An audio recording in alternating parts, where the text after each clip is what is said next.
بالله من الشيطان الرجيم. بسم الله الرحمن الرحيم. قل يا أيها الكافرون لا أعبد ما تعبدون ولا أنتم عابدون ما أعبد ولا أنا عابد ما عبدتم ولا أنتم عابدون ما أعبد لكم دينكم ولي دين. صدق اللہ العظیم. ناظرین، آج آپ کے سامنے جو صورت پڑھی جا رہی ہے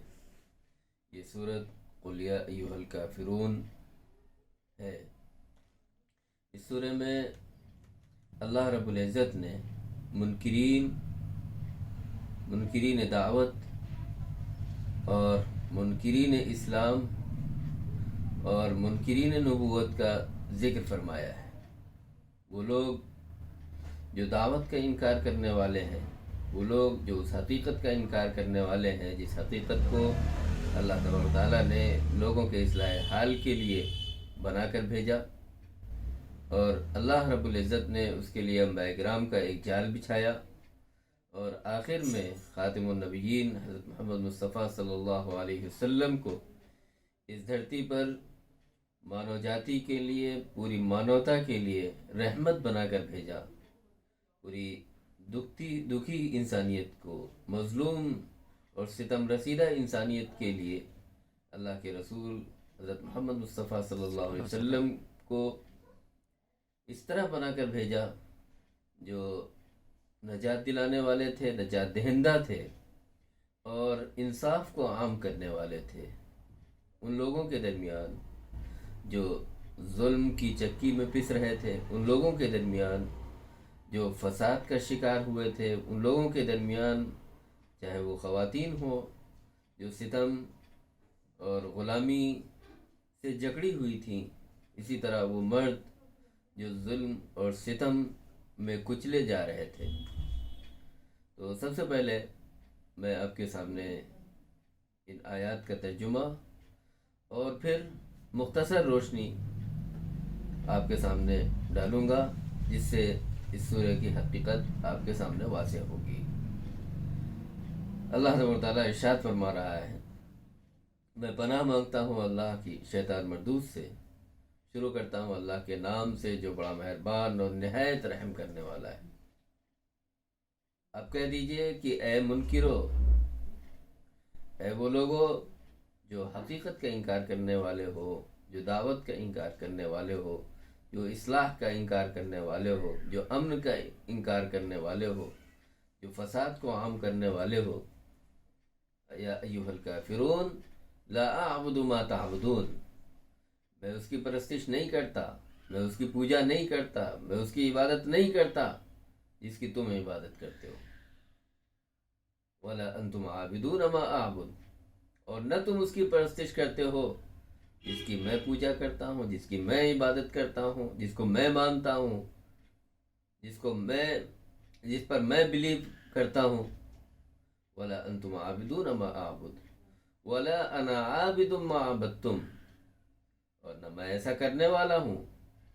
میرا یہ یقین ہے، میرا یہ عزم ہے، میرا یہ ارادہ ہے کہ میں کبھی بھی ایسا کام نہیں کروں گا، ایسا انبلیو کام نہیں کروں گا،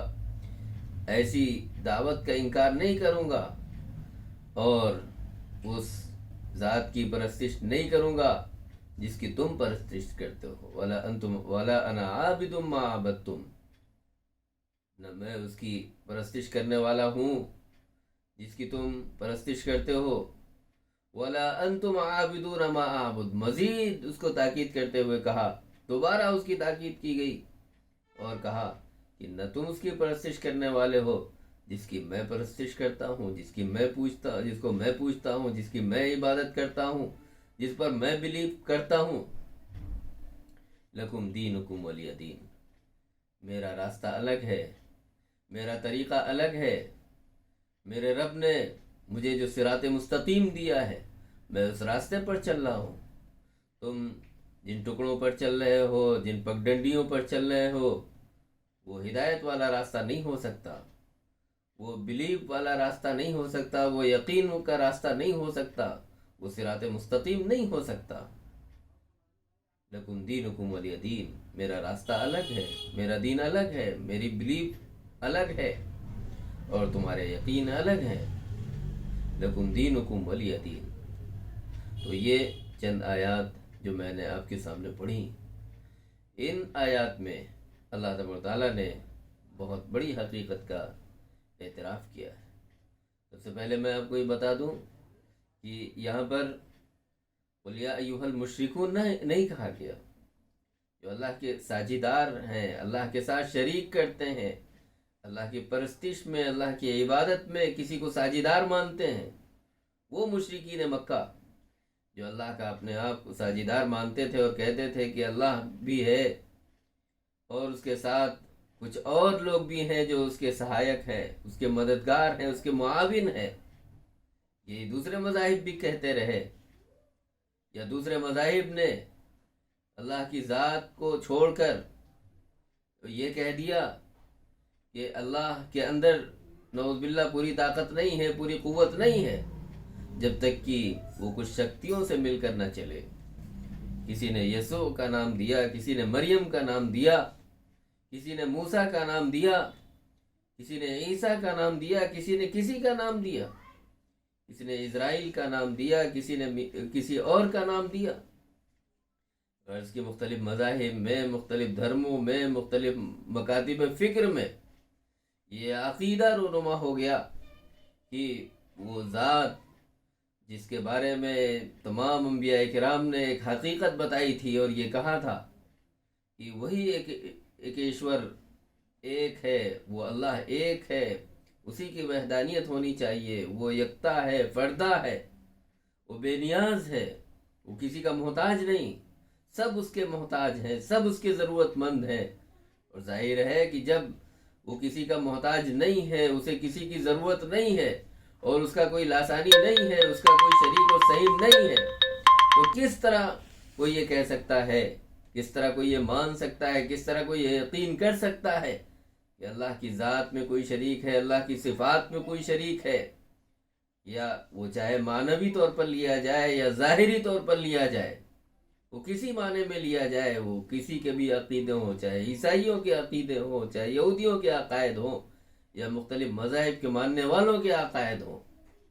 تو یہاں مشرکون نہیں کہا گیا۔ یہاں اللہ تبارک تعالیٰ نے قل یا ایھا الکافرون کہا ہے، اور کافر کے معنی یہاں کوئی گالی نہیں ہے جیسا کہ لوگ سمجھتے ہیں، جیسا کہ لوگ فیض کرتے ہیں، یقین کر لیتے ہیں اور یہ سمجھتے ہیں کہ کافر کہہ کر گالی دی جا رہی ہے۔ یا تو اس بات کی طرف اشارہ کیا جا رہا ہے کہ کافر کے معنی گویا کہ یقین نہ کرنے والا، نہ ماننے والا، ان بلیف، جس کو بلیف نہ ہو، جسے یقین نہ ہو، جسے کسی پر فیت نہ ہو، اللہ کی وحدانیت پر فیت نہ ہو، اللہ کی صفات پر فیت نہ ہو، اللہ کی قدوسیت پر فیت نہ ہو، اللہ کی صمدیت پر فیت نہ ہو، اللہ کی بے نیازی پر یقین نہ ہو، اللہ کی قدرت پر اسے یقین نہ ہو، اللہ کی خلاقیت پر اسے یقین نہ ہو۔ جب تک اللہ کی تمام قدرتوں پر اتفاق نہیں ہوگا، جب تک اللہ کی خلاقیت کا اعتراف نہیں ہوگا، جب تک اللہ کی تمام صفات میں اس کو منفرد نہیں مانا جائے گا، اس وقت تک یہ مانا جائے گا کہ وہ اللہ کا منکر ہے، اللہ پر بلیو نہیں کرتا ہے، اللہ پر یقین نہیں کرتا ہے۔ اس کے مقابل میں مومن کا لفظ آیا، کافر کے مقابلے میں مومن کا لفظ آیا۔ مومن کہتے ہیں وہ شخص جو بلیو کرنے والا ہو، جو یقین کرنے والا ہو، جو فیت کرنے والا ہو۔ ایسا شخص جو کسی پر فیت کر رہا ہو، کسی پر بھروسہ کر رہا ہو، کسی کو مان رہا ہو، وہ ذات جس نے آسمان بغیر ستونوں کے کھڑا کر دیا، جس نے زمین کو ایسا بنایا جو ہمارے لیے بچھونے کا بھی کام کر رہا ہے، ہمارے لیے کھیتی باڑی اور تمام اللہ تبارک تعالیٰ نے اس میں معدنیات، تمام اس میں قدرتی چیزیں رکھیں، اور تمام اللہ تبارک تعالیٰ نے اسی زمین کو ہمارے لیے ایسا بچھونا بنا دیا، ایسا نارمل کر دیا کہ ہم جس طرح چاہیں اس زمین کا استعمال کر لیں، اس پر ہم ٹاورز کھڑے کر لیں، اس پر ہم بلڈنگیں کھڑی کر لیں، اس پر ہم 100 منزلہ عمارتیں کھڑی کر لیں، 500 منزلہ ٹاورز بنا لیں۔ اب دیکھیے کہ اللہ تعالیٰ نے کیسے یہ زمین تمام چیزوں پر ایک چمبک کی طرح سب کو روکے ہوئے ہیں، اس طرح سب کو سنبھالا دیے ہوئے ہیں۔ خدا کی قدرت پر یقین آ جائے گا جب زمین کی تہوں پر غور کیا جائے گا، جب زمین کے اندر غور کیا جائے گا، کہ زمین کے ذرے ذرے پر غور کیا جائے گا، کائنات کے ذرے ذرے پر غور کیا جائے گا، ان کہکشاؤں پر غور کیا جائے گا، ان ستاروں پر غور کیا جائے گا۔ اگر اللہ تبارک تعالیٰ کی ان تمام نعمتوں پر غور کیا جائے، ان تمام صفات پر غور کیا جائے، تو اللہ تبارک تعالیٰ کی قدرت کا صحیح معنی میں اعتراف ہوگا، صحیح معنوں میں یقین ہوگا، جس کو مومن سے تعبیر کیا گیا ہے۔ تو حقیقت یہ ہے کہ اللہ تبارک تعالیٰ نے ایک طرف کافر کہا ہے تو یہ کوئی گالی نہیں ہے، ایک طرف مومن کہا ہے، اس کو کوئی انعام نہیں مل رہا ہے، بلکہ یہ اس بات کا اعتراف ہے کہ وہ شخص جو عقیدے کا منکر ہے، وہ شخص جو اس فیض کا منکر ہے، وہ شخص جو اللہ کی قدرتوں کا منکر ہے، اسے کافر کہا جائے گا، اور وہ شخص جو ان تمام چیزوں کا اعتراف کرنے والا ہے، اس کو مومن کہا جائے گا۔ میرے عزیزو، آپ کے سامنے جو باتیں لائی جا رہی ہیں وہ صرف اس طور پر لائی جا رہی ہیں تاکہ آپ قرآن مجید کے الفاظ پر غور کر سکیں۔ قرآن مجید ہم سے کیا کہہ رہا ہے؟ ہم آپ کو بھلبلیوں میں نہیں لے جا رہے ہیں، ہم آپ کو گنجلک عبارتوں میں نہیں لے جا رہے ہیں، ہم آپ کے سامنے صرف اور صرف اس کے الفاظ، اس کے استعارات، اس کے معانی بیان کر رہے ہیں۔ آپ قرآن کے اعجاز پر غور کیجئے، قرآن کے نکات پر غور کیجئے، قرآن کے ظاہر و باطن پر غور کیجئے۔ آپ جب غور کریں گے تو آپ کا ایمان پختہ ہوگا، اور وہی ایمان اصل میں بلیو ہے، اور وہی کفر اصل میں ان بلیو ہے۔ میرے بھائیو، آپ اس چینل کو زیادہ سے زیادہ سبسکرائب کیجئے، زیادہ سے زیادہ لوگوں تک اس کو شیئر کیجئے، تاکہ ہماری جو دعوت ہے، ہماری جو فکر ہے، ہماری جو سوچ ہے، وہ زیادہ سے زیادہ لوگوں تک پہنچے۔ وآخر دعوانا الحمدللہ رب العالمین۔